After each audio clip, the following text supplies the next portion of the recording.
Hello student, आज अपने standard 11 का अकाउंट का पार्ट 2 का चैप्टर नंबर 5 जो अपना फाइनल अकाउंट है उसका एक और सम करने वाले हैं। क्वेश्चन नंबर 8 जो आपको बुक के अंदर पेज नंबर 193 पे देख रखा है। क्वेश्चन नंबर 8 पेज नंबर 193 पे देख रखा है। इसके आगे के सम ऑलरेडी अपने अपलोड कर दिए हैं। इस अपने फाइनल अकाउंट का फॉर्मेट भी अपलोड कर दिया है। तो जिस स्टूडेंट को अभी लर्न करना बाकी है वो फिलहाल वो वीडियो देख के या तो बुक में से लर्न करने के बाद ये सम करने का ट्राई करना। ओके, अभी फिलहाल हम क्वेश्चन नंबर 8 करने से पहले आप लोगों को लास्ट वीडियो के अंदर जैसे एक क्वेश्चन पूछा था, मोस्ट ऑफ स्टूडेंट ने आंसर भी दिया था और बहुत सारे स्टूडेंट ने सही भी आंसर भी दिया था। आज फिर आप लोगों को एक क्वेश्चन पूछ रहा हूं कि अगर कोई भी गुड्स की सेलिंग प्राइस, अगर कोई गुड्स की सेलिंग प्राइस ₹5000 है एंड उसके अंदर प्रॉफिट जो है वो ₹25% ऑन सेलिंग प्राइस, तो what is the cost price of that good. तो इसका भी आंसर आपको लास्ट टाइम जैसे कमेंट किया था वैसे ही कमेंट करना है। अभी अपना सम स्टार्ट करते हैं। Following is the trial balance of RK store as on 31 March 2015 और उसके अंदर स्टार्टिंग में आपको ट्रायल बैलेंस में ग्रॉस प्रॉफिट दे रखा है। दैट्स मीन्स ये हुआ कि यहाँ पे हमको सम के अंदर ऑलरेडी ग्रॉस प्रॉफिट दे रखा है, इसलिए ट्रेडिंग अकाउंट की रिक्वायरमेंट रहेगी नहीं। ट्रेडिंग अकाउंट का ऑलरेडी आंसर हमको दे ही रखा है ना। तो ट्रेडिंग अकाउंट इस सम के अंदर बनाने की जरूरत नहीं है। अभी अपने एडजस्टमेंट के अंदर एडिशनल इंफॉर्मेशन के अंदर देखते हैं। Additional information adjustment means those type of transaction which is still not recorded in accounts. तो उसकी हर एक की 2 एंट्री होगी। पहला दे रखा है salary was paid up to 31 December 2014। Salary कब तक की पेमेंट हुई है? 31 दिसंबर 2014 की। हम यहाँ पे बैलेंस शीट की जो डेट है, जो अकाउंट प्रिपेयर कर रहे हैं बैलेंस शीट, वो कौन सी डेट को कर रहे हैं? तो कि 31 मार्च 2015 को प्रिपेयर किया जा रहा है, 31 मार्च 2015 को। और सैलरी जो है, सैलरी पेड हुई है वो 31 दिसंबर 2014 तक की ही पे की है। सैलरी का पेमेंट 31 दिसंबर 2014 तक ही किया है। उसका मतलब यहाँ पे क्या हुआ कि हम अकाउंट लिख रहे हैं, हम हिसाब कर रहे हैं 31 मार्च को, सैलरी का पेमेंट किया है 31 दिसंबर को, मतलब 2014 को, मतलब जनवरी फरवरी मार्च 3 महीने की सैलरी पे करना बाकी है। 3 महीने की सैलरी पे करना बाकी है, आउटस्टैंडिंग सैलरी हो गई। तो आप देखो अभी आपको ट्रायल बैलेंस के अंदर सैलरी दे के रखी होगी। यस, ट्रायल बैलेंस के अंदर आपको सैलरी सेकंड पॉइंट में ही दे रखी है 54,000। तो सैलरी ऐसे प्रॉफिट एंड लॉस अकाउंट में डेबिट साइड लिखा जाता है। तो प्रॉफिट एंड लॉस अकाउंट में अपने लिखेंगे टू सैलरी 54,000। अब यहां पे अपने देखा कि 31 दिसंबर 2014 तक की सैलरी पे की है, तो 3 महीने की बाकी है। पूरे साल के अंदर 12 महीने होते, तो ये 54,000 जो पेड हुआ है वो 9 मंथ का पेड है। तो 9 मंथ का पेड रुपीज कितना हुआ? 54,000। तो उसका मतलब पर मंथ सैलरी कितनी हुई? Per month salary is equal to 54,000 divide by 9, that's mean ₹6,000। Per month की सैलरी यहाँ पे कितनी गिनी जाएगी? 6,000 रुपए गिनी जाएगी। तो यहाँ पे कितने मंथ की पेमेंट करना बाकी था? यहाँ पे देख लो 3 मंथ का आउटस्टैंडिंग था। तो यहाँ पे 1 महीने का अगर 6,000 है, 1 मंथ का 6,000, तो 3 महीने के हिसाब से कितना होगा? 6,000 मल्टीप्लाई बाय 3, 18,000। तो यहाँ पे सैलरी में ऐड किया जाएगा प्लस आउटस्टैंडिंग सैलरी 18,000। अब यहाँ पे 54 में हम 18,000 प्लस करेंगे तो टोटल इज योर 72,000।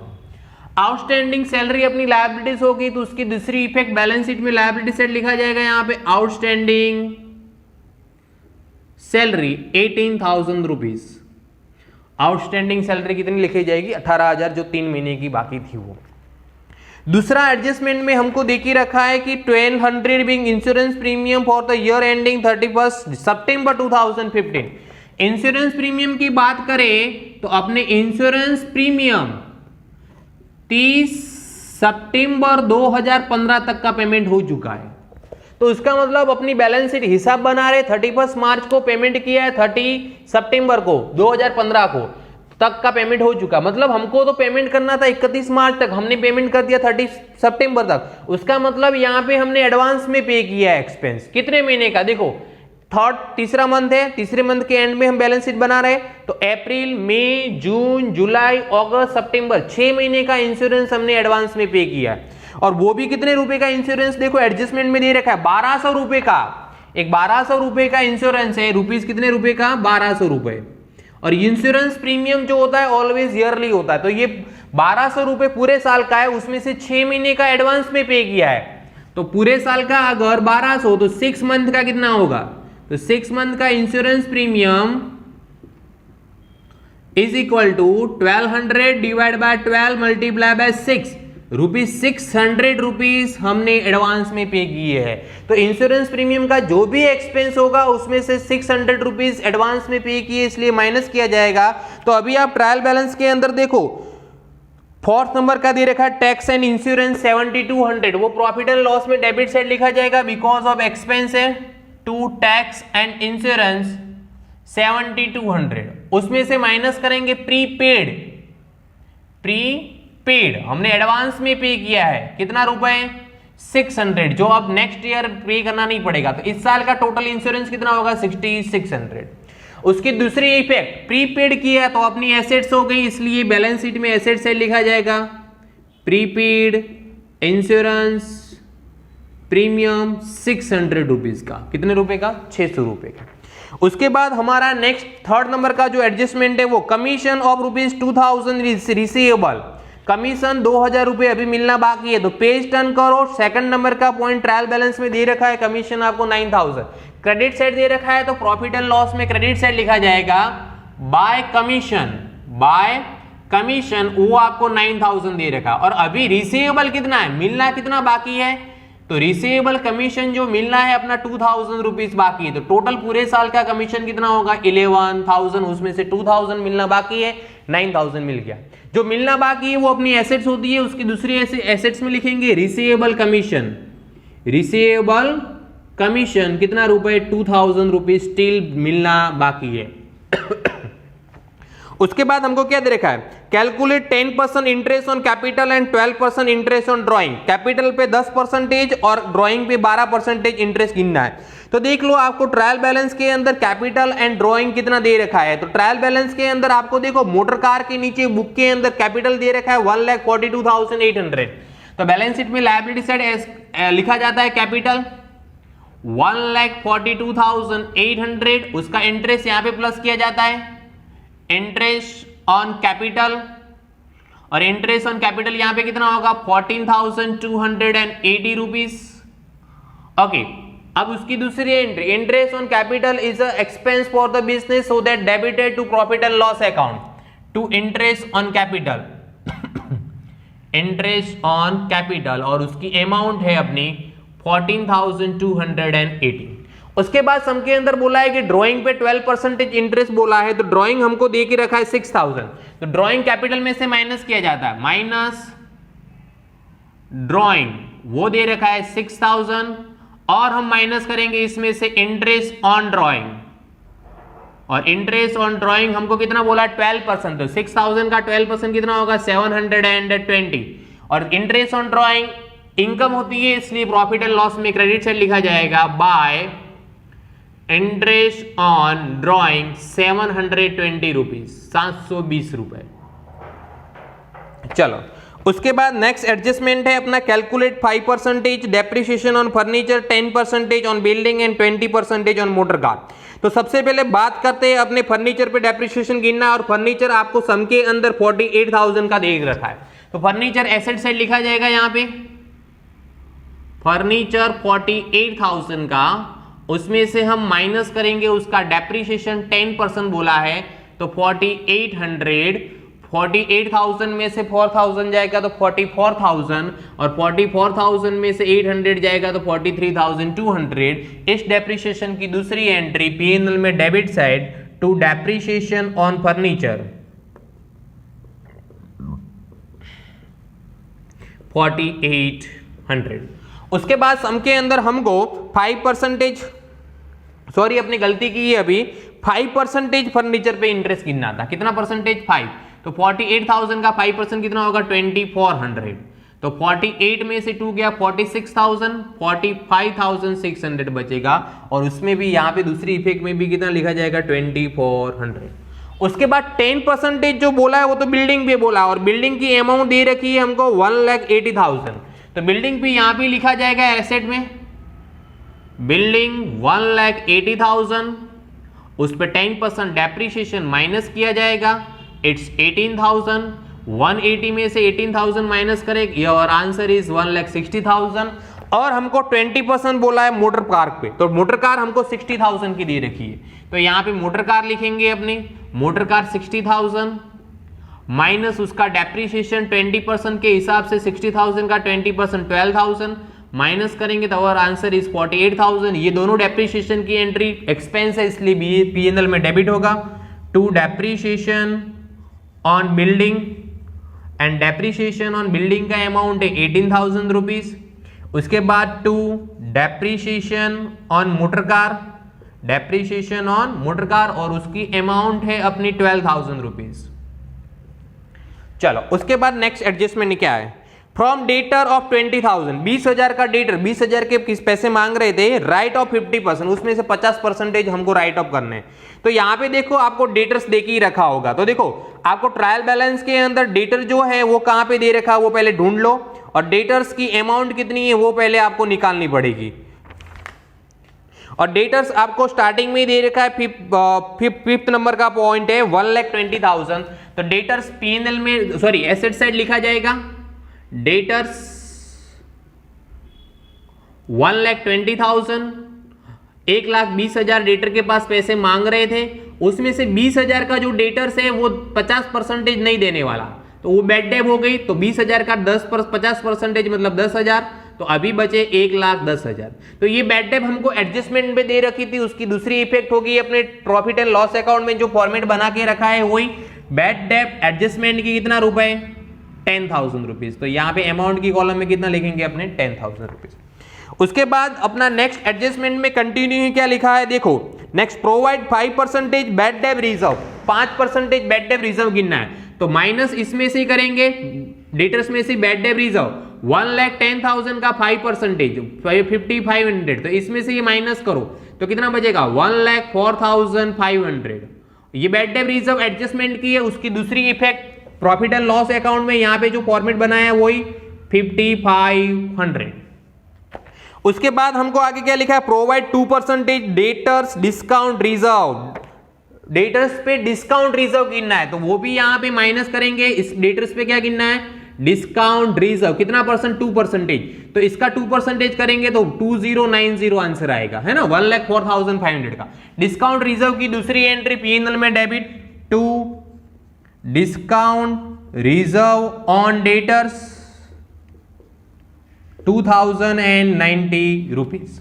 अब अपने 1,04,500 में से 2,090 माइनस करना है, तो 1,04,000 में सबसे पहले 2,000 जाएगा तो 1,02,000, और यहाँ पे आंसर आएगा 1,02,410, क्योंकि 500 में से 90 जाएगा तो 410 बचेगा।